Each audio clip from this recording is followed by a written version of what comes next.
El último abrazo es un mediometraje documental que podríamos decir que es de este subgénero documental que se hace a partir de objetos encontrados. En este caso fueron unas cartas que encontramos, unas cartas datadas en 1946, pero sin firmar, que hablaban de una persona que después de haber pasado por la cárcel, por desgracias familiares, por la guerra civil, había decidido que no podía soportar más la vida y decidía suicidarse.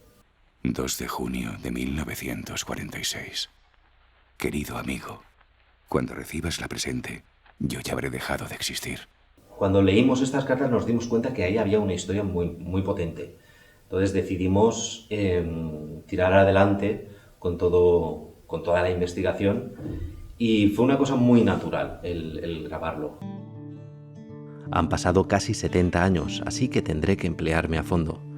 Empecemos por viajar hasta 1946. Cuando yo mismo encontré las cartas, yo me di cuenta de que esas cartas hablaban de una época en España que todavía es muy complicado estudiar. Todavía es muy complicado entrar en ciertos archivos policiales, judiciales, de la época del franquismo. Yo lo que quería documentar realmente era la imposibilidad de poder acceder a esa información. Mi sorpresa fue que fuimos estirando del hilo y al final descubrimos una historia muy interesante.